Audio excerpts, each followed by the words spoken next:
독종 제15화 독한 종목 진단이 시작됩니다.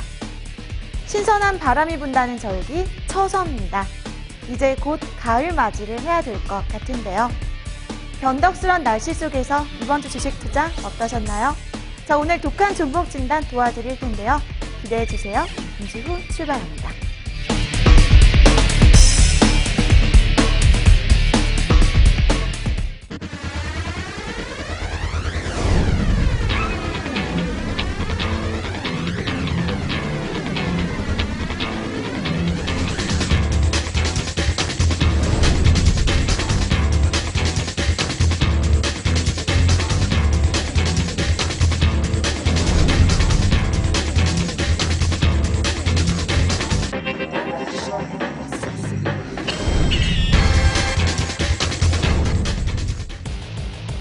화끈하게 털어드리겠습니다. 유쾌하게 털어드리겠습니다. 독하게 씹어드리겠습니다. 독한 종목 진단 독종 15번째 시간 함께합니다. 안녕하세요. 예, 안녕하십니까. 안녕하세요. 네, 반갑습니다. 조용구 전문가님 2주 만에 뵙네요. 보고 싶었어요? 예, 보고 싶습니다. 정말인가요? 진심이 안 느껴져요. 조용구 전문가님 빈자리가 컸던 것 같기도 하고요. 지난주에는 우리 아니, 시원한... 김봉만 전문가님께서 네. 굉장히 자료 준비를 많이 하셨던데요. 네, 재밌었어요. 김봉만 전문가님도. 나오지 말라고 할 줄 알았는데 불러주셔서 감사합니다. 네, 보고 싶어서 불렀어요. 자, 오늘 종목 진단 또 도와드릴 텐데요. 사연 먼저 들어봐야죠. 첫 번째 사연 들려주세요. 안녕하세요. 독한 종목 진단을 너무 재밌게 보고 있는 40대 직장인입니다. 저도 제 속을 애타게 만드는 종목이 있어 이렇게 종목 진단을 신청합니다. 주식의 총 80% 놓은 비중으로 투자를 하고 있고 제가 현재 고민이 되는 종목은 대한항공입니다. 11% 비중으로 매수가는 5%, 6%씩 분할로 진행했는데 아무튼 평균 매수가는 38,800원 정도입니다. 지난 4월 주가가 한창 상승하던 시점에서 제가 매수한 이후로 쭉 빠지더니 아직까지 지지부진합니다. 올해 말까지 비교적 장기적으로 들고 가도 되는 상황인데 이게 정말 연말까지 가져가도 무리가 없을까요? 2분기 실적을 보니 적자폭은 감소했다 하던데 3분기 실적은 잘 나올지 궁금하네요. 지금이라도 빨리 갈아타야 할지 조금 더 기다리면 좋을지 전문가님들의 독한 종목 진단 부탁드립니다. 네, 첫 번째 종목 대한항공이었습니다. 네. 대단하십니다. 근데 잘 어울리시네요. 아, 정말요? 네, 잘 어울리시네요. 저만의 스타일로 네. 꾸며봤어요. 네. 왜 팬들이 많은지 알 것 같습니다. 지금 진짜요? 자막이 엄청나게 네, 지나갔을 네, 것 네. 같아. 저도 제 모습이 사실 너무 궁금해요. 예쁘게 나올지. 대한항공, 아시아나항공, 우리가 아시아나항공 예전에 아시아나항공을 한번 거울 했었죠. 보고 싶다. 네, 아시아나항공 했었는데 그때 제가 굴욕 사건을 겪었거든요. KTX요? 네, KTX 전문가님 그때 안 계셨죠? 네. 제가 KTX 스타일이라는 굴욕을 당했어요 그때. 아, 그러셨어요? 네, 그래서 오늘 제가 만반의 준비를 했는데요. 오늘은 어떤가요? 해군이요? 해군? 여군. 여군. 여군이요? 네. 왜 여군도 잘 어울려요? 아, 정말요? 저는 승무원 소리 듣고 싶어서. 조금 대한항공 오늘 나오니까 대한항공 승무원처럼 했네. 이렇게 깃발도 세우고. 그쵸, 이게 포인트예요. 네. 이거는 제가 그냥 하고 대한항공 온 거고요. 스튜어디스들이 이게 포인트거든요. 그쵸. 괜찮나요, 조용구 전문가님? 네, 괜찮습니다. 근데 이게 너무 올라가서 이게 너무 살짝 올라갔어. 이게 딱 좋습니다. 네. 모자가 네, 예쁜가요, 아시죠? 이게 네. 예쁜가요? 하나만 빼려고 하는데. 얼굴만 있고. 아, 그래요? 네, 이거는 살짝 빼도록 할게요. 자, 대한항공 매수가 38,800원. 지금 36,200원. 오늘 장에서 급등하면서 마감을 했습니다. 네. 자, 그래도 아직 매수가까지 오려면 멀은 것 같아요, 좀. 이번 주에는 외국인이 좀 많이 매수를 한 것 같긴 한데요. 조용구 전문가님 오랜만에 오셨으니까 먼저 스타트를 좀 끊어주세요. 이 종목 요즘에 어떤가요? 글쎄요, 뭐 대한항공을 좋게 보는 사람이 있나요? 혹시? 아마 세 명의 의견이 제 생각엔 같을 것 같습니다. 비슷할 것 같은 예감이 듭니다. 아, 그래요? 오늘장 급등의 이유는 뭐예요? 오늘 장 일단 기관들 수급이 붙긴 했는데 뭐 뉴스상으로는 일단 중국 쪽 관련해서 뭐 노선이 뭐 운항이 된다라는 내용이 있었고, 근데 그거 하나만 가지고 올라가는 거는 조금 아닌 거라 보는데, 글쎄 일단 뭐 외국인 그 기관 투자자들이 오늘 적극적으로 산 이유에 대해서는 솔직히는 잘 모르겠습니다, 오늘. 네, 딱히 오를 만한 이유가 많지가 않거든요. 근데 이제 아무래도 굳이 뭐 이유를 갖다 붙인다면은 뭐 대한항공이든 아시아나항공 지금 마찬가지고요. 대한항공도 2분기 지나고 이제 3분기면은 성수기이기 때문에 아무래도 실적의 영업적인 그 손실이 2분기에는 연결 기준으로 적자가 났으나 뭐 3분기는 흑자가 날 수가 있겠죠, 아무래도. 그 이제 환율 때문에 외화 그 부채가 환율 하락으로 인해 가지고 좀 플러스 되는 요인도 분명히 있을 거고요. 그래서 굳이 지금 당장 오르는 이유는 그 두 가지를 좀 갖다 붙이는 게 일단은 맞지 않을까 이렇게 보고 있고, 그렇게 되면 어떻게 보면은 이제 부채가 워낙에 많은 그 업종이잖아요, 이 업종이. 항공기 도입하는데 돈을 좀 많이 끌어다 쓰기 때문에. 그렇기 때문에 이제 재무적인 부분도 좀 개선될 가능성이 좀 있고, 그런 이제 부분들이 좀 합쳐져가지고 오늘 좀 한번 불기둥을 뽑은 게 아닌가 일단은 그렇게 보고 있습니다.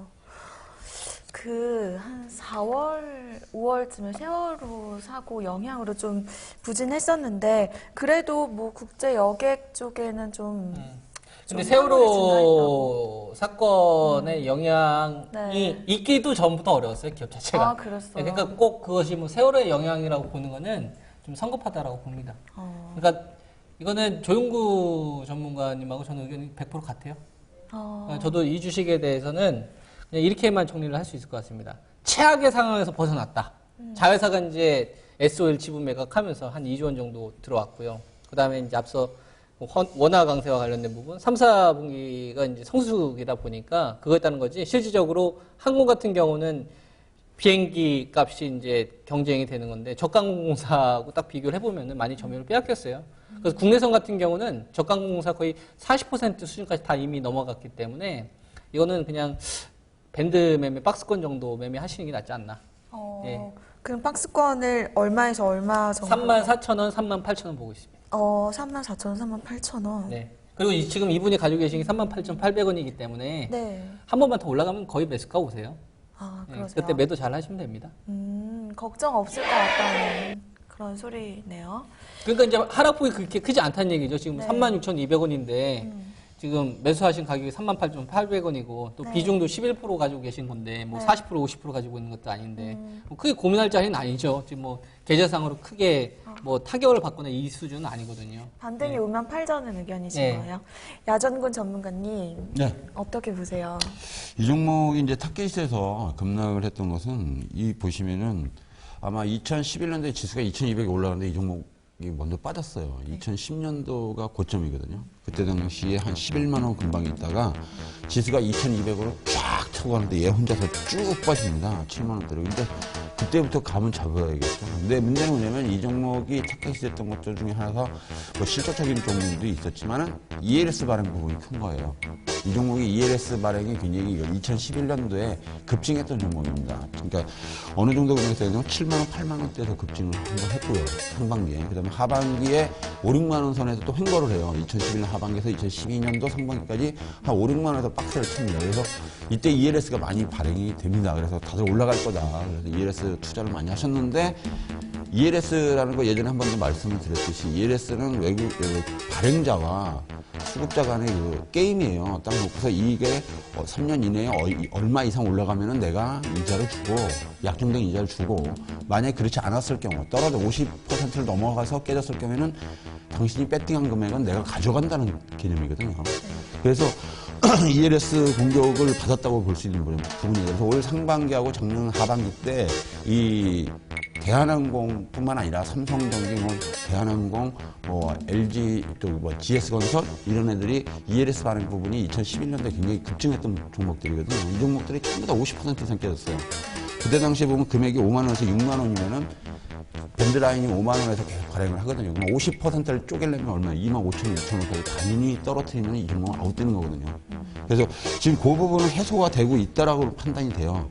그 부분은 이제 해소가 됐기 때문에 이제 3만 원에서 3만 2천 원 방어선을 놓고 다른 게임으로 들어갈 것이냐 하는 게 이 관건입니다, 이 게임은.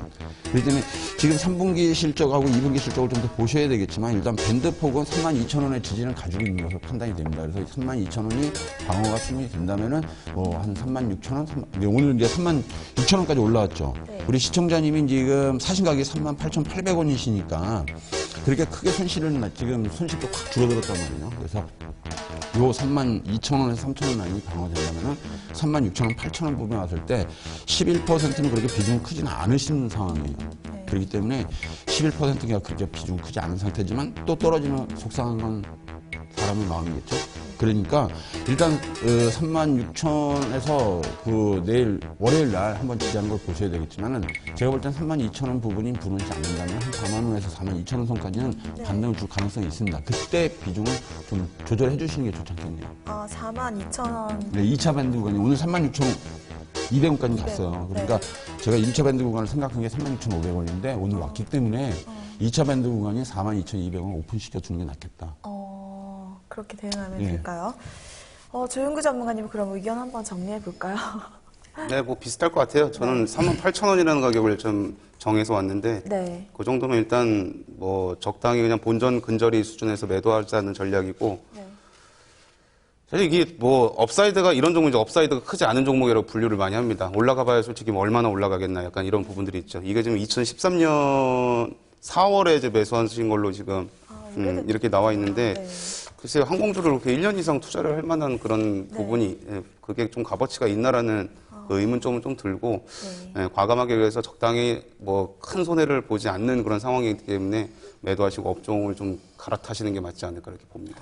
그러니까 이거는 성장하기 어려워요. 이 기업 네. 자체가 뭐 성장을 해가지고 뭐 엄청난 이익을 창출하기보다는 워낙 사고를 많이 터뜨리는 상황에서 그거 좀 수습하고 있는 지금 단계 정도가 되는 거거든요.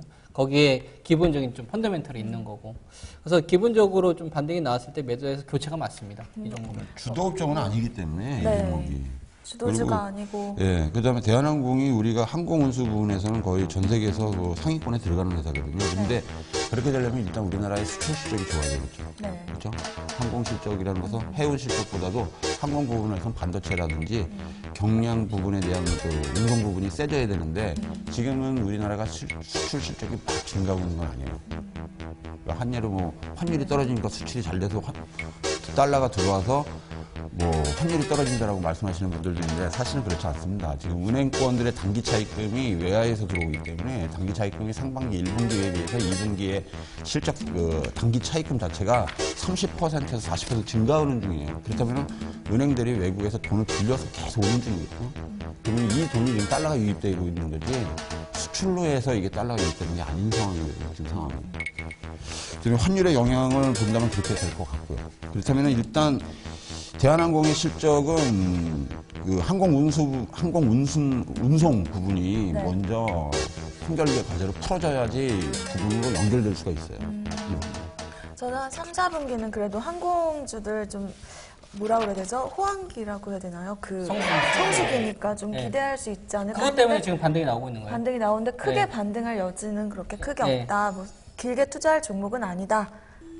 이렇게 정리하면 될까요? 왜냐하면 주도 업종이 아니기 때문에 네. 지금 어떤 시너지를 보면 단계 모멘텀으로만 움직이는 부분이지 지금 이걸 가지고 뭐 롱포로 가서 이걸 수익을 크게 낼 수 있는 부분은 아닐 것 같아요. 지금. 네. 이렇게 정리하시면 될 것 같아요. 그러니까 주식이 바닥을 치다가 막 전고점을 뚫고 사상 최고치를 가려면은 뭔가 커다란 모멘텀이 있어야 돼. 시장에서 이슈죠. 뭐 대표적으로 지금 시장에서 워낙 유명한 주식 중에 하나가 컴투스잖아요. 서머너즈가 대박 한번 치면서 정말 바닥에서 18,000원짜리가 지금 뭐 15만 원까지 왔거든요.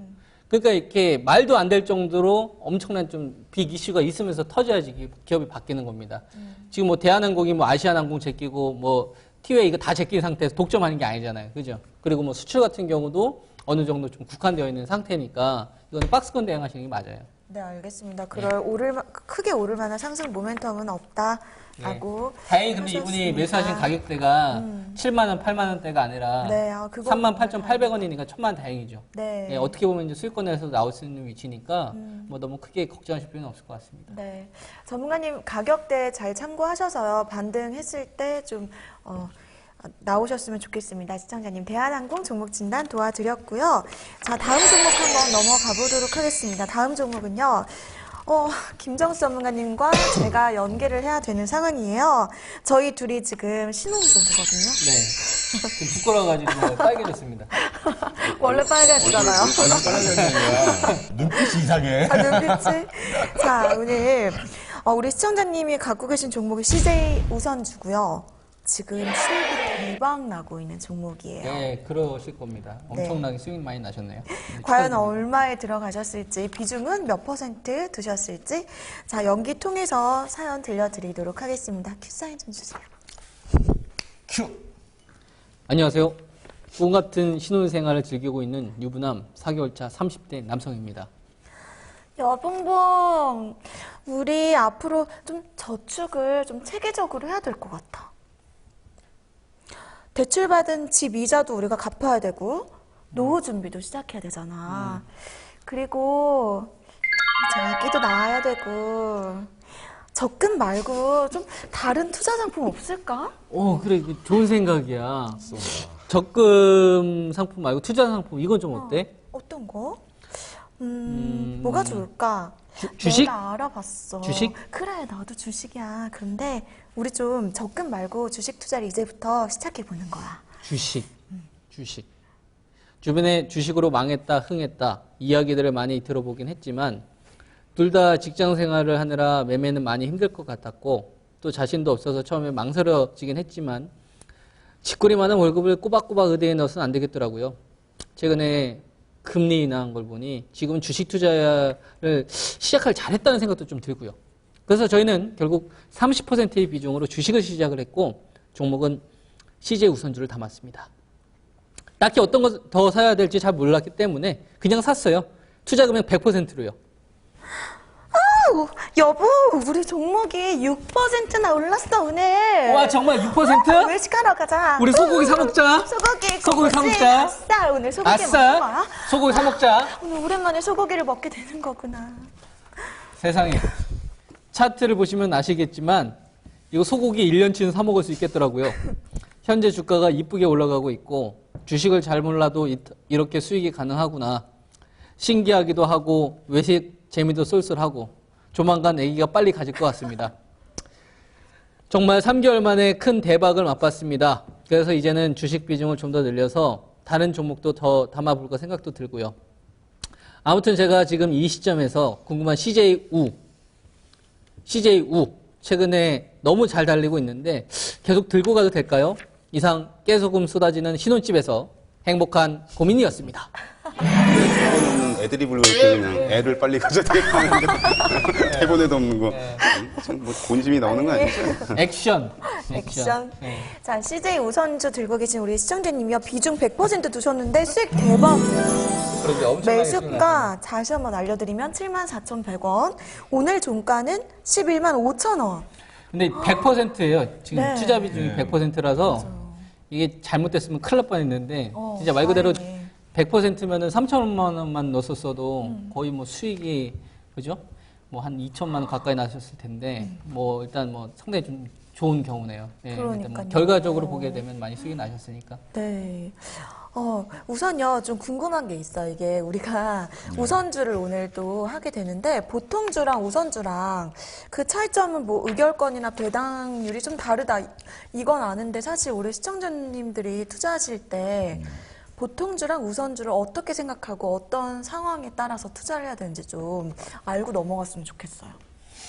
나정군 전문가님한테 좀 네, 말씀하시죠. 우선 알려주세요. 우선주가 움직일 때 이제 금리 인하하고 맞물려 들어갈 때가 제일 많이 움직입니다. 그 다음에 그 지수의 끝자락이라고 하죠. 우리가 보통. 지수의 그 대세 상승장에서는 우선주가 잘 안 움직여요. 사실은. 우선주, 왜냐면은 대세 상승장에서는 금리를 인상하는 거지 인하를 하지 않거든요. 왜냐면 대세 상승이라는 것은 경기가 과열되고 있다는 것을 인정하는 거기 때문에 금리 인상 부분을 고려를 하게 됩니다. 근데 대부분 분들이 이제 금리 인하를 하게 되면 우리가 증시에 좋은 영향이다라고 볼 수 있는데 그거는 금리를 인하를 해서 소비를 확장시킨다는 얘기는 경기가 좋지 않다는 걸 정부가 인정하는 꼴이 되는 거예요. 그렇기 때문에 그런 경우에 이제 금리 인하를 했을 경우 금리 인하 차이와 인하 부분하고 그다음 배당률로 계산을 했을 때 서로에 맞물려 들어서 요즘 금리가 인하 싸니까 배당에 대한 메리트가 있다라고 말씀들을 하시는데 사실상 이 CJU는 그런 부분은 아닌 것 같아요. 왜냐하면 배당률이 이 종목이 850원이거든요.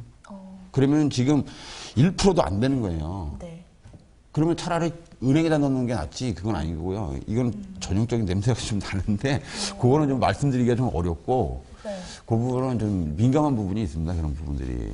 그래도 독종에서는 살짝 공개해 주시면 안 될까요? 이게 제가 한 20년 동안 주식하면서 딱 공통적으로 느끼는 게 뭐냐면은 총수가 구속되어 있는 회사들이 잘 갑니다.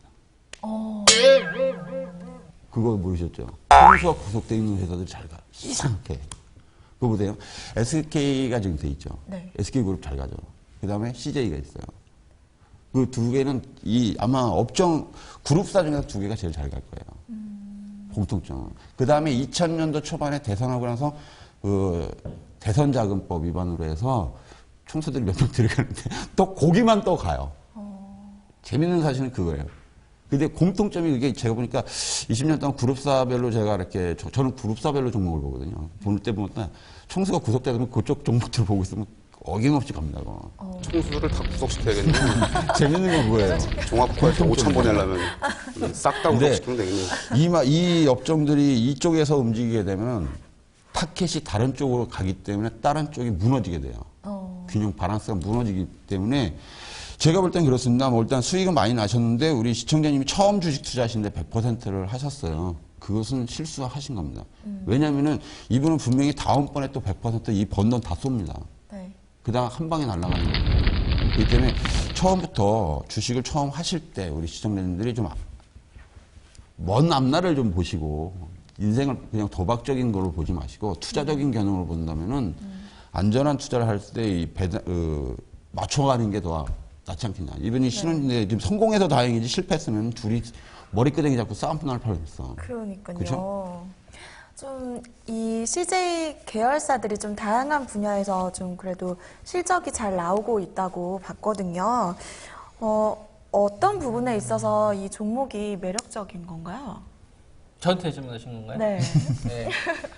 CJ 우선주 하면 아마 할 얘기는 제가 제일 많이 있을 것 같습니다. 실질적으로 저는 이제 3월달, 4월달부터 네. 강하게 좀 추천했었고 실전에서 거래했었던 가격이네 보니까.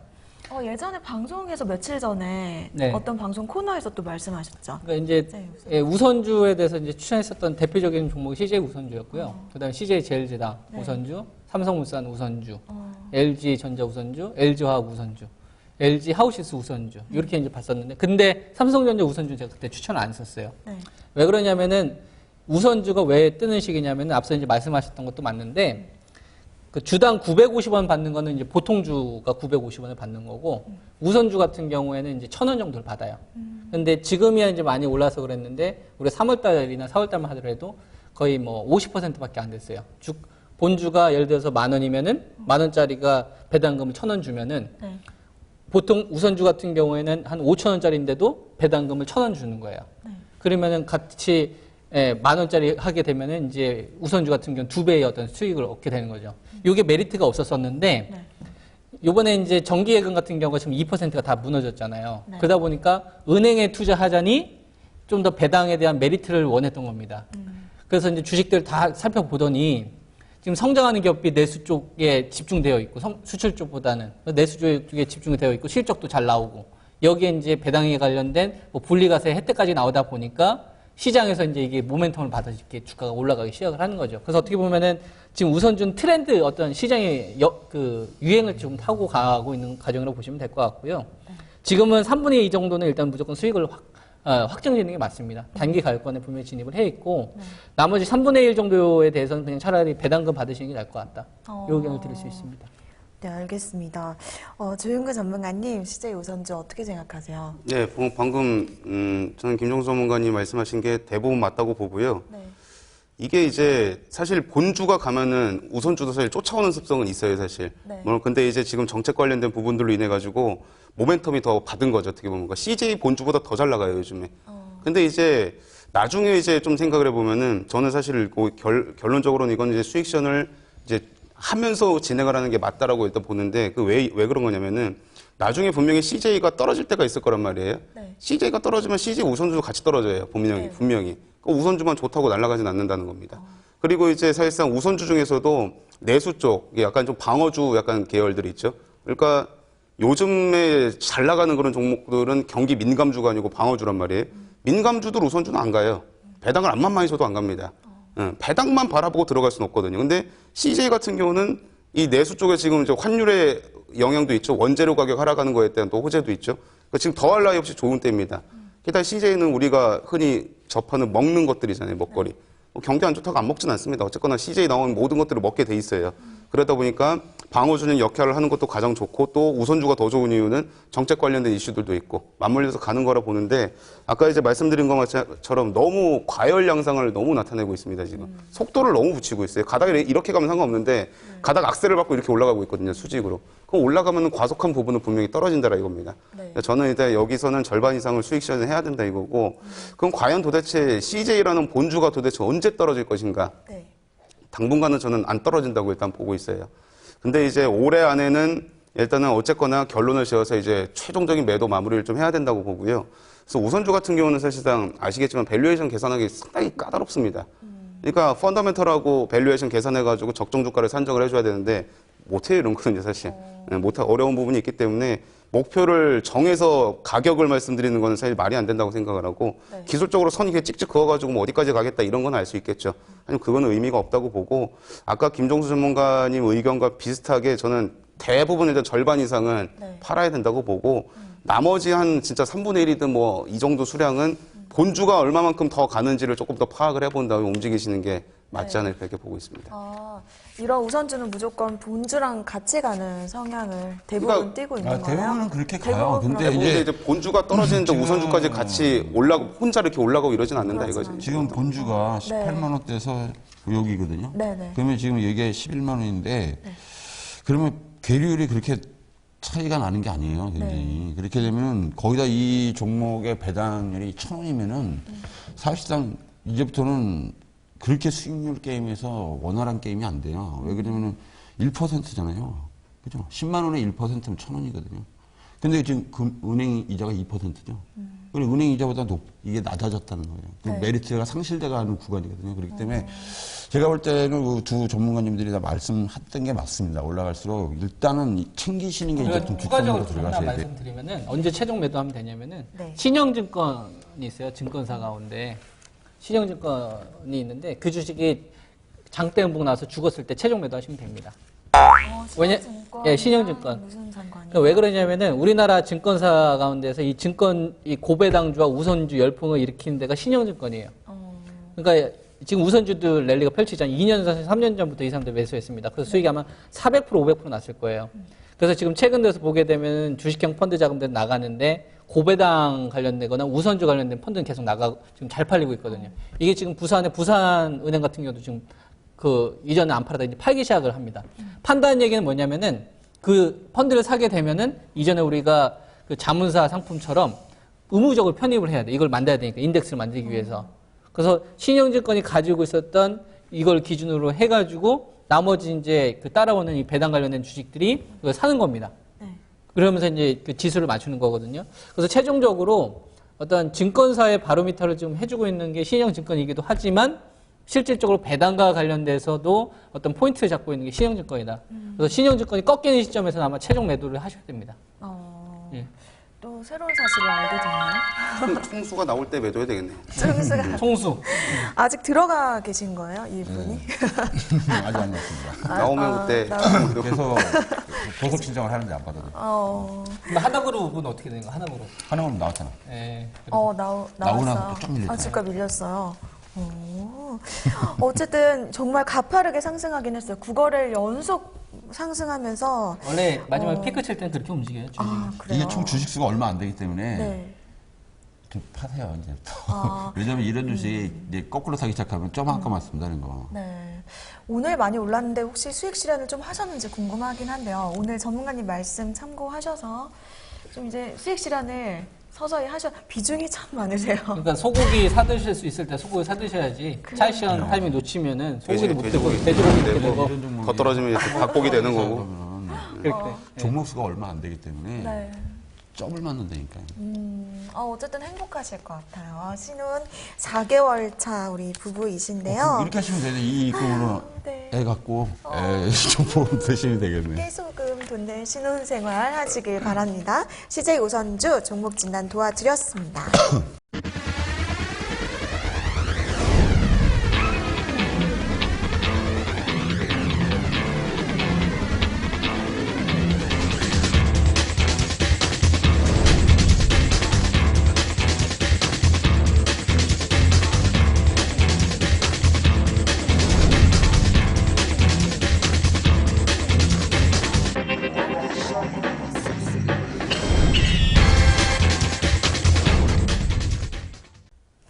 네, 이어서 세 번째 사연 들어보겠습니다. 다음 종목은 예린당인데요. 이 종목도 두 분의 연기가 필요합니다. 아, 그래요? 네, 이번에는 50대 우리 남성 시청자님이 전화 주셨는데요.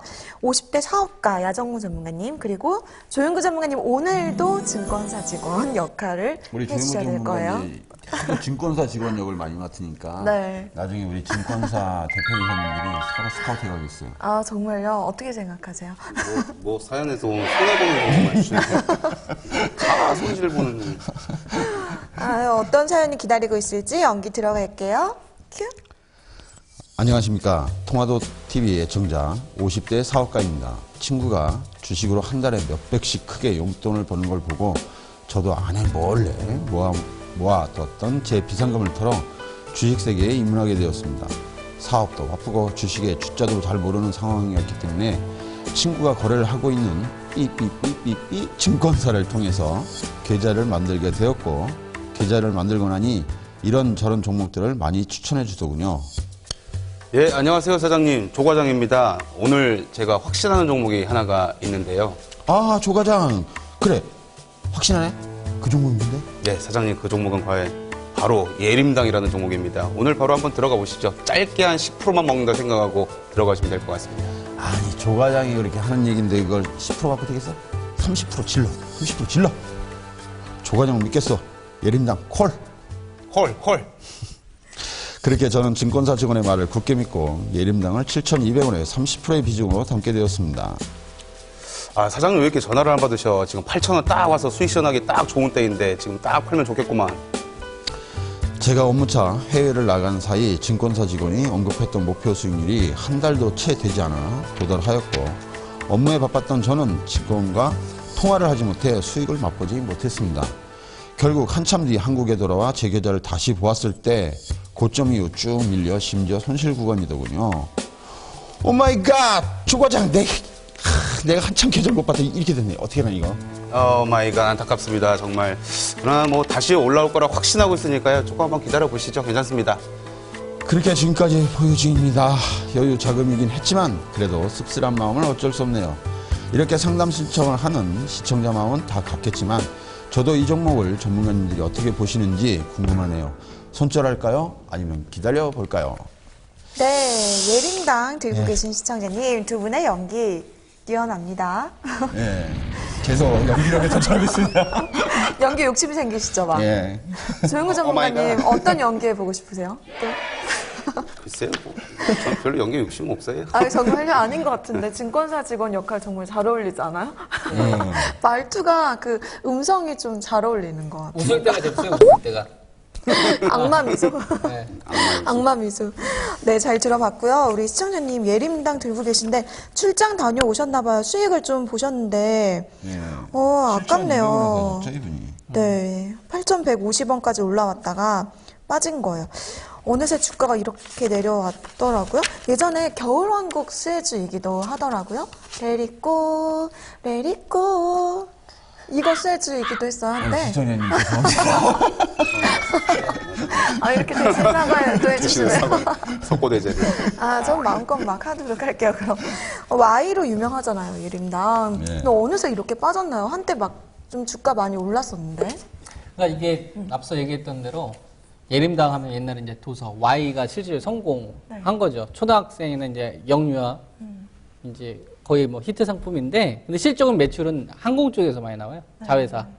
자회사가. 네, 그러니까 이번에 항공사? 그러니까 TA 이제 항공사라고 해가지고 이 항공 쪽에서 발생되는 매출이 50%를 넘어가고요. 또 항공사예요? 예, 그래서 도서 쪽 같은 경우가 앞서 얘기했던 대로 저가항공. 예, 예. 저가항공사. 저가항공. 옆으로 써야 돼요, 저가항공사. 아, 저가항공은 원래 그런 거 안 해요. 이런 거 안 해요? 네. 결정이 자유로워. 아, 그래요? 그 청바지에 저가항공사도 이제는 이렇게 좀 하시는 게 좋지 않을까? 네. 많이 타지 않을까? 그러니까 지금 아까 우리가 대한항공을 얘기를 했잖아요. 빨리 대한항공을 얘기를 했잖아요. 네. 근데 우리가 대한항공에 대해서 우리가 일부에서 얘기를 했었을 때 중장기적으로 안 좋다. 성장이 제한됐다. 그 왜 그러냐면 이런 기업 때문에 그런 거예요, 지금. TA 항공사부터 시작해서 이제 제주도 왔다 갔다 하는 게 이제 가격 차이가 너무 많이 난다 보니까 잠식을 해버린 거예요, 가격으로. 우리 제주도까지 갔는데 시간이 얼마 안 걸리잖아요. 네. 그 옛날엔 무시했는데 이게 거의 뭐 40% 넘어갔고요. 제가 알기로는 48%까지 올라왔는데 근데 이게 항공기를 더 도입을 해요. 지금 8대 있는데 네. 이제 2015년도 내년까지 이제 10대까지 좀 늘릴 생각이고 네. 지금 국내에서는 이제 그 6대 4 정도로 지금 적강공사가 가지고 있는 거고 국제선이 이제 비행거리가 워낙 걸기 때문에 했는데 이게 거의 10%까지 올라왔거든요. 그러니까 지금 예림당은 어떻게 보면은 도서 쪽은 하던 대로 잘 하고 있으니까 네. 이대로 가면 될 것 같고 그다음에 이제 이 저가 항공사인 TA 항공사에 따른 실적의 영향을 좀 받을 가능성이 굉장히 높습니다. 아, TA 항공사가 이 회사 실적이 미치는 게 비중이 큰가요? 매출은 크고요. 매출은 크고. 영업이익적으로는 적고. 왜냐하면 작년에 흑자 성공하기 시작했거든요. 작년에. 그 전까지는 속석이었다가. 아, 그럼 네. 이제 기대를 해볼 만한가요? 지금 제가 이게 보니까 네. 기술적인 흐름은 망가졌어요. 네. 그래서 지금 오늘 보니까 5,900원짜리가 이제 깨지게 되면 추가 하락 조정이 나올 수가 있어요. 근데 내용을 살펴보니까 기업은 괜찮아. 기업은 괜찮아요. 네, 그러니까 뭐 TA 항공사 같은 경우도 흑자 전환에 일단 성공을 했고 도서 출판 Y라는 것도 확고하게 있고 또 이 기업을 보니까 2010년도 12월 달에 배당 성향이 28%였어요. 네. 근데 2013년도 12월 달에 이게 47%까지 올라갑니다. 그러니까 이게 무슨 얘기냐면은 이게 배당 성향이라는 게 1,000원을 벌게 되면은 네. 480원은 배당금을 280원은 그동안에는 배당금을 줬다는 얘기예요. 네. 그러니까 1,000원을 당기 순이익이 생겼으면은 그 중에서 280원을 배당금을 줬을 때는 배당 성향이 28%입니다.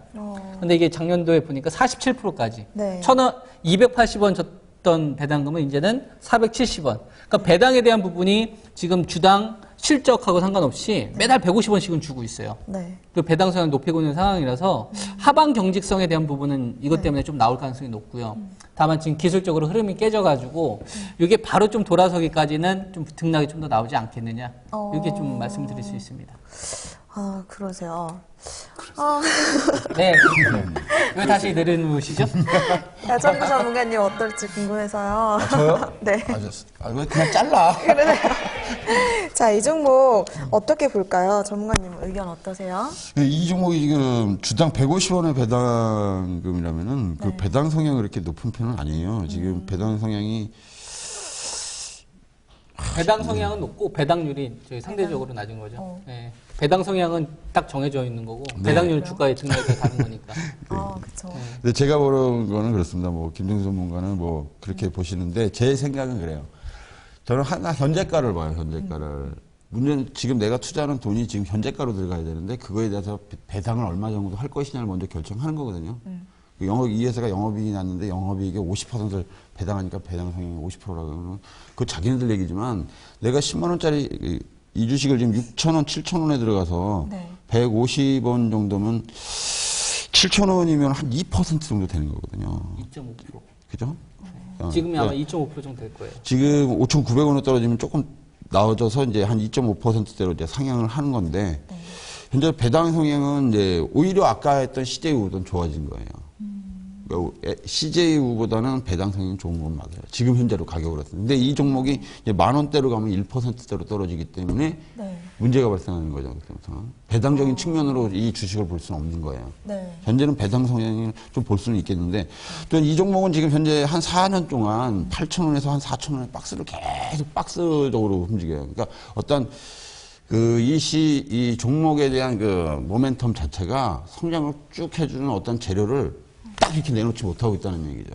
카드가 나오지 않았다는 얘기거든요. 그렇다면은 우리 시청자님이 조금은 손해를 보셨지만 7,200원에 사셔서 오늘 6,000원이 깨졌어요. 네, 그렇죠? 네. 그래서 조금 손해를 보셨는데 일단은 비중이 30%는 좀 많으시니까 반등 시 한 6,000원을 다시 와서 6,400원, 500원 와주면은 비중을 좀 줄여나가시는 게 좋지 않겠냐. 저는 이렇게 판단하겠습니다. 조금 더 반등했을 때 비중을 좀 줄이자. 네. 조윤구 전문가님 가격대 어떻게 보면 좋아요? 좀 약간 좀 리스키한 게 티웨이가 그간에 돈을 잘 벌어준 건 맞는데 네. 티웨이도 지금 저가 항공사도 지금 경쟁이 좀 치열합니다. 지금 진에어하고 티웨이하고 여러 이제 항공사들이 많다 보니까 경쟁이 좀 치열하고요. 가격을 너무 이제 이 성수기 때 이 항공기 한번 운행할 때 꽉 채워서 가야 되거든요. 네. 예, 이게 비어 있으면 안 돼요. 꽉 채워서 풀로 태워서 왔다 갔다 해야지만 마진이 높아지거든요. 풀로 채워서 가도 영업 마진이 한 2% 정도밖에 안 나오는 걸로 알고 있습니다. 게다가 성수기 때 또 할인이고 뭐고 굉장히 많이 했거든요. 서로 이제 점유율 뺏어오려고. 그러니까 저가 항공사가 흥행하고 있는 건 맞지만 개별 기업들마다 이 경쟁이 좀 치열해요. 그래서 영업 마진이 오히려 좀 떨어지고 있고 그러게 되면 이제 어떻게 보면 예림당 입장에서는 이 티웨이 항공이 잘 나가요. 작년에 잘 나갔고 하반기만에 그냥 실적이 흑자 전환됐고 올해도 이제 실적으로 티웨이 홀딩스가 티웨이 항공이 이제 영업이 한 100억 원 정도를 예상을 하고 있는데 저는 이 100억 원이 안 나올 가능성이 높다고 보고 있습니다, 지금. 왜냐하면 경쟁이 치열해서 마진율이 떨어져 버렸거든요. 다른 오히려 경쟁 기업도 이게 티웨이가 어떻게 보면 다른 경쟁사 대비해서는 좀 약해요, 요즘에. 왜냐하면 진에어라든가 이런 쪽은 어떻게 보면은 이 그룹 파워가 좀 있기 때문에 돈을 막 쏟아붓고 있거든요, 그냥. 좀 마진율 떨어져도 계속 그냥 자금 이제 수요를 해줘가지고 항공기도 더 공격적으로 도입하고 이런 이제 형태를 나타내고 있거든요. 그래서 제가 봤을 때는 일단 티웨이 항공이 오히려 리스크가 될 수도 있다고 보고 있고요. 그리고 주가가 예전에 잘 나갔었잖아요. 그때는 이제 이게 엔젤 관련 수혜주? 그리고 엔젤 수혜주라고 그러죠? 약간 이제, 중국에서 이제 산하 제한 정책을 이거를 완화를 시켜주니까 관련돼서 오로라도 가고 뭐 이것도 가고 장난감 뭐 아동 뭐 만드는 거 다 날라갔었거든요. 근데 사실상 안타까운 거는 이 참 예림당이라는 기업이 참 제가 안타까운 게 얘네들은 지금 배당을 그간에 줬었던 이유가 사업이 너무 안정적이라 뭐 Y 시리즈가 대박 난 거야 뭐 다 알고 있는 건데 너무 안정적이다 보니까 그냥 버는 돈 족족 그냥 다 배당으로 줘버렸던 거거든요. 이렇게 하면 안 돼요, 사실. 이거를 차라리 중국어라든가 중국어로 번역을 해서 중국에 갖다 팔아버리든가 아니면 미국이든 어디 유럽이든 그 각국의 그 언어로 해석을 해가지고 차라리 갖다가 이제 장사를 하면 그게 대박이 날 수가 있는 거예요. Y 시리즈 영문판이 네. 지금 미국이랑 유럽에 막 수출되고 있잖아요. 그렇죠. 근데 그게 영문판 사업이 적극적이지가 않아요. 이게 숫자가 찍혀야 되는데 안 찍혀요, 잘. 그리고 이제 수출을 미국이나 이런 데다 하는 것도 중요하지만 실질적으로 지금 요즘의 핵심은 중국 아닙니까? 중국어로 번역해서 팔아버리면 저는 이게 대박이 날 것 같거든요. 근데 그렇게는 이상하게 안 하고 있고 지금 이 예림당의 사업주가 무슨 생각인지 모르겠어요. 이 적극적인 행보를 안 나타냅니다. 그러니까 예림당을 사실 나쁘게 보는 사람은 없어요. 근데 사업의 진출 이 속도가 굉장히 더딥니다, 지금. 뭐 미국 나가서도 수출을 한다는 얘기가 예전부터 나왔었는데 숫자로는 안 찍혀요, 이상하게. 사업 행보가 적극적이지 못한 겁니다. 그러니까 요거랑 비슷한 거를 오로라라는 기업을 좀 비교를 해서 보면은 오로라라는 기업도 굉장히 사업의 이 진척 속도가 굉장히 더디게 가다가 한국 월트 디즈니라는 기업을 흑자로 돌려놓은 사람이 하나가 있어요. 그 사람이 이제 대표이사로 영입되고 나서 실적이 이제 서프라이즈게 찍히기 시작을 하고 그 이유는 그 월트 디즈니를 흑자로 돌려놨던 그 경영진이 사업에 박차를 가지고 속도를 냈거든요. 푹 올라가거든요. 예림당도 뭔가 좀 액션들이 좀 필요하다 이거고 제가 봤을 때는 이거는 올라는 가겠으나 굉장히 일단 아까 김정수 소장님 말씀하신 거 맞다나 조금 헤매다 갈 가능성은 좀 있다고 봅니다. 그 헤매는 요인 자체는 티웨이 항공 때문에 Y 시리즈가 헤매는 게 아니고 티웨이 홀딩스의 실적 때문에 오히려 좀 헤맬 수가 있다. 이렇게 봅니다. 그래도 올라갈 수 있는 그런 좀 가능성은 있긴 하지만 확실하지가 그러니까 않은. 거기에다 한 가지 좀 더 덧붙이면은 시장 장세에 대한 부분도 있는 건데 옛날에 예림당 같은 이런 주식들이 날아가고 AK 홀딩스 이런 주식들이 갔을 때는 그 당시 대표적으로 소외받았던 게 뭐가 있었냐면은 하나투어, 모두투어, 대한항공, 아시아나항공들이 완전 소외받고 막 저점 다 깨고 그랬었어요. 오히려 이런 주식들이 이제는 좀 차익 물량도 나오고 시니까 오히려 그런 주식 바닥에 좀 탈피된 거죠. 그러니까 한번 이게 바뀌고 있는 거예요. 지금 시장 자체가. 이 부분도 좀 고려를 하셔야 될 것 같습니다. 김정수 전문가님 아까 얼마나? 저는 5,900원 일탈되면 무조건 리스크 관리 해야 된다고 보고 있고요. 지금 구간이네요. 그리고 반등 나오면 일단은 제가 보고 있는 자리는 6,700원입니다. 6,700원. 그 자리에서는 일단은 매도 여부를 최종 결정해야 되지 않나. 아까 이성구 전문가님도 얼마 가격대에서 비중 줄이라고 하셨죠? 그 정도면 될 것 같아요. 아마 비슷한 5,700, 800원 정도 깨지시면 일단 철수하시는 게 낫다. 이렇게 봅니다. 알겠습니다. 조영구 전문가님도 좀 일단 비중을 줄일까요? 일단 그래도 저는 일단 지지선은 아까 그렇게 설정을 하시는 게 맞을 것 같고요. 왜 지지선 설정하냐면은 제가 이제 말씀드린 그 리스크, 티웨이 홀딩스 리스크가 노출되면은 한번 쭉 빠질 수도 있어요. 그거 조심하셔야 돼서 그 지지선 아까 말씀하셨던 그 가격을 보시는 게 맞을 것 같고 그 리스크만 조심히 지나가면은 아마 이제 밸류에이션 상으로는 봤을 때는 7,500원 선까지는 한 3개월에서 6개월 정도 기간을 두고 볼 수는 있을 거라 봅니다. 예림당은 자회사 티웨이 항공 좀 실적이나 뭐 그런 리스크 부분들 체크해 가면서 대응을 해야겠네요.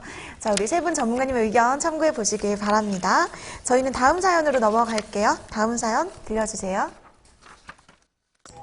안녕하세요. 주식 새내기 20대 직장인입니다. 어릴 때부터 증권업계에 몸담고 있는 삼촌을 보고 자라면서 나도 나중에 커서 돈 벌게 되면 주식 꼭 해봐야지 라고 생각했는데요.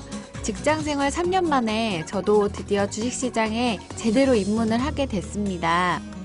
사실 학교 다닐 때 모의 투자에도 나가봤고 삼촌한테 또 조언도 듣기도 해서 실전은 준비가 됐다고 생각했거든요. 아무튼 그렇게 저의 첫 실전 매매 종목이 된 기업이 SK하이닉스 국민주입니다. 주변에 보면 시장 참여자들 중에서도 SK하이닉스 안 거친 사람이 없을 정도로 다 아는 기업이더라고요.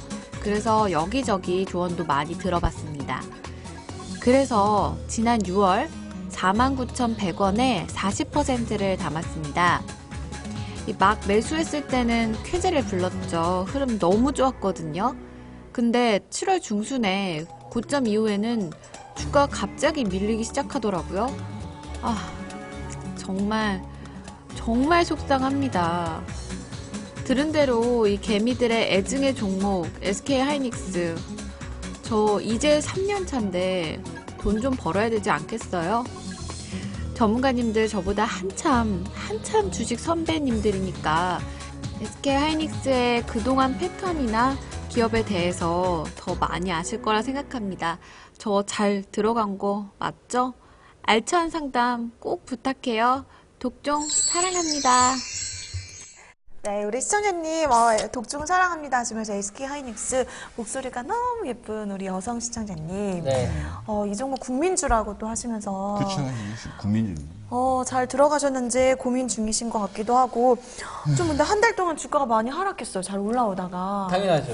네. 왜 당연한 그 거예요? 하이닉스가 잘 갔을 때는 시장에 대안주가 거의 없었어요. 네. 거래소 시장뿐만 아니라 시장도 마찬가지였고. 그때는 뭐 금융주도 없어. 거의 SK 하이닉스나 네. 네이버나 한국전력 정도가 네. 시가총액 상위 종목에서 매수가 붙었던 시기였고, 네.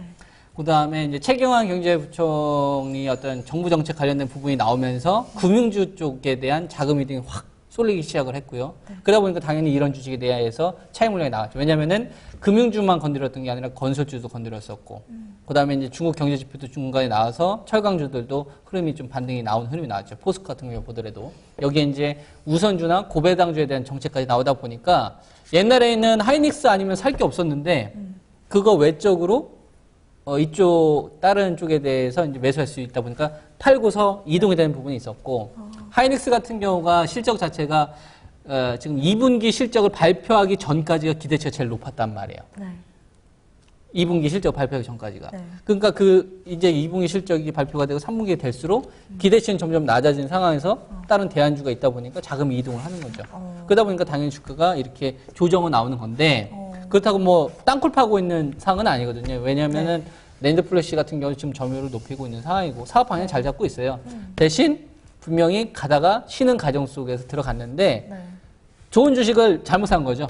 타이밍 자체를. 타이밍을. 예, 그냥 좋다는 얘기만 듣고서. 네. 그 부분 정도만 좀 체크를 하시면 될 것 같고, 네. 49,000원하고 43,000원을 제시할 수 있습니다. 네. 그러니까 제가 말씀드린 가격은 지금 오늘 45,950원 정도 끝났는데, 네, 박스권으로 저는 대응을 해야 된다고 보고 있고요. 네. 49,000원 정도 넘어가게 되면 무조건 매도 타이밍을 받아야 된다. 49,000원 전후로. 네. 그리고 다시 또 43,000원을 밴드 하단으로 잡아서 네. 여기서 매수 포인트가 되고, 네. 43,000원이 일단 이탈되게 되면 추세 붕괴가 될 수 있기 때문에 네. 매매는 좀 제외하는 쪽으로 네. 전략을 제시할 수 있습니다. 알겠습니다. 반도체 업황이 왜 이렇게 요즘에 안 좋은 건가요?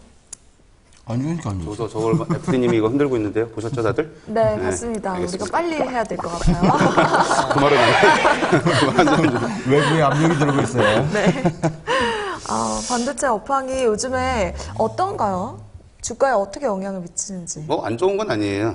안 좋은 건 아니고 저는 대본에다 이게 사양산업이라고 대놓고 써놨는데 네. 사실 이게 돈벌이가 많이 되는 그런 사업이라고 보기는 좀 어렵고 이 메모리가 지금 시대에서 메모리가 안 들어가는 IT 제품이 없어요. 이제는요. 다 들어갈 만큼 들어갑니다. 그리고 이제 이런 거죠. 더 이상 뭐 예를 들어서 스마트폰에 들어가는 메모리든 뭐 TV에 들어가는 뭐든 다 메모리가 다 들어가 있는데 과연 얼마나 더 앞으로 더 들어갈 거냐 이거죠. 만약에 중국 아니었으면은 SK 하이닉스는 더 이렇게까지 못 왔을지도 모릅니다. 지금 중국 같은 경우는 스마트폰 쪽의 판매가 지금 매월 30%씩 늘어나는 걸로 알고 있는데 우리나라는 이제 거의 다 스마트폰 가지고 있죠. 네. 네, 다 가지고 있고 중국 같은 경우는 아직 보급률이 우리나라만큼 높지가 않아가지고 계속 판매가 30% 이상 늘어나요. 네. 또 중국 내에서도 어떻게 보면은 삼성전자를 최근에 어디죠? 샤오미? 네, 샤오미에서 판매로 역전을 했죠. 판매. 그러니까 판매 금액 말고 판매량으로. 그 정도로 이제 폭발적으로 지금 판매가 되고 있다 보니까 그 안에 들어가는 메모리 뭐 마이크론이라든가 뭐 하이닉스라든가 뭐 삼성전자라든가 메모리 쪽은 분명히 잘 되고 있는 게 맞는데 한계가 좀 있다 이겁니다. 네, 그래서 메모리가 또 마진 자체가 얼마 안 돼요. 옛날에 메모리 사러 용산 가면은 막 용산에 16메가 정도 되나요? 16메가 메모리 살려면은 뭐 20만 원씩 줘야 되는 시절이 있었거든요. 옛날에. 지금 2기가짜리도 메모리도 한 10,000원, 2만 원밖에 안 할 겁니다. 거의 뭐 얼마 안 합니다, 이거. 사양산업이라는 저는 표현을 그래서 쓰는 거고요. 그래서 저는 이게 이 종목이 잘하면 그래서 정점은 지나지 않았는가 하는 좀 그런 생각이 좀 듭니다. 그 주가가 올라가니까 증권사들이 목표가를 다 상향 조정을 했는데 실적이 더 이상 좋아지기 어렵다는 거고 올해 실적, 내년 실적, 내후년의 실적 거의 다 비슷하게 나올 겁니다. 아마 실적도. 네. 크게 성장하기가 어렵다는 거고. 그래서 저도 전략적으로 말씀드리면은 비슷해요. 사실 김정은 전문가님 가져온 가격하고. 저는 이제 목표가를 5만 원에 설정을 했고요. 네. 43,000원이 이탈되면 좀 조심해야 되지 않을까 생각을 합니다. 왜냐하면 주도주가 바뀔 가능성이 있기 때문에 43,000원이라는 가격으로 선절가로 좀 설정을 했습니다. 43,000원 그리고 5만 원 네. 목표가로. 야정근 전문가님은 어떻게 할까요? 이 원래 이 손절해야 되나요? 종목은 참 국민주가 맞아요. 이게 대한민국 국민들을 한번 아주 생깡통을 채우고 했던 주식이라 2000년대 이 주식을 갖다가 그때 현대전자였죠. 현대반도체였고 그다음에 LG 반도체를 인수하면서 굉장히 포장이 많이 됐었어요. 그래가지고 26억 주까지 상장 주식을 26억 주까지 만들었습니다. 2003년도에 이 주식이 125원인가 175원까지 떨어져요. 그래서 아주 대한민국에서 주식 한 장 사면 다 깡통 튀어나왔더라고요. 그래가지고 26분의 1로 감자를 해서 감자탕 심하게 끓여서. 그래가지고 감자 가격이 2,600원에 나왔어요. 그래서 다시 4만 원대 왔을 때 채권단이 4번에 걸쳐서 던집니다. 이게. 그러면서 다시 6억 주까지 올라갔고요. SK에서 인수하면서 1억 주가 증가해서 지금 8억 주인가? 이게 9억 주가 정도 됐을 거예요. 그렇다면 현재로서 본다면 이 주식은 현재 가격으로서는 올 만큼 왔다는 판단이에요, 저도. 그래서 저는 원래 오늘 46,000원 무너지면 무조건 매도예요, 이게. 네. 원래 목표가는 5만 원 정도였고 거기서 깨졌을 경우에는 어디까지 다시 밀릴 수 있냐면 36,000원대까지 밀리게 됩니다. 이게 무너지기 시작하면. 그래서 지금 43,000원 갔다가 반등을 줬죠, 약간. 43,000원, 46,000원인데 그거 해봐야 한 5%에서 8% 등락밖에 안 줄 거예요. 거기서 무너지게 되면 36,000원까지 떨어질 수 있는 가능성을 가지고 있는 종목입니다. 네. 그렇기 때문에 제가 볼 때는 매도가 맞습니다. 네, 많이 매도하셨으면 올라온 좋겠어요. 그리고 우리 주식 초보시죠? 비중 주식 투자를 50% 하는데 그 중에 40%는 무지하게 큰 거예요, 이거. 거의 몰빵하다시피, 반은 몰빵하다시피 하는 거거든요. 네. 그 주식 초보자신데 처음부터 이렇게 못된 것부터 배우시면 안 됩니다. 기준부터 배우셔야 돼요. 네. 때려주기. 목에 칼이 들어 기준은 지켜야 됩니다, 원칙. 네. 우리 시청자님 안타깝게 좀 타이밍을 잘못 잡으시고 비중도 좀 많이 담아두셨어요. 지금 뭐 5만 원까지 보셨고 그렇게 크게 오를 종목은 아닌데 이미 많이 올랐다 하신 거죠? 먹을 게 많지 않은 구간에서 들어간 거죠. 그렇죠. 거의 먹을 없는 게 게. 떨어지는 구간이에요. 이게 수익이 떨어지는 구간에 들어가셨기 때문에 네. 제가 볼 때는 이 주식 그냥 파시고 다른 종목 교체하시는 게 어떻겠나 이렇게 생각해요. 저는. 알겠습니다. 우리 SK하이닉스였는데요. 독종 파이팅 이렇게 또 귀엽게 남겨주신 우리 시청자님 세 분의 의견 한번 참고하셔서 대응 잘 이어가셨으면 좋겠습니다. 자, 독종 제15화에서는 오늘도 네 분의 종목 고민 해결해 드렸는데요. 자, 토요일 밤 행복하게 또 보내시고요. 저희는 다음 주에 찾아뵙도록 하겠습니다. 고맙습니다. 감사합니다.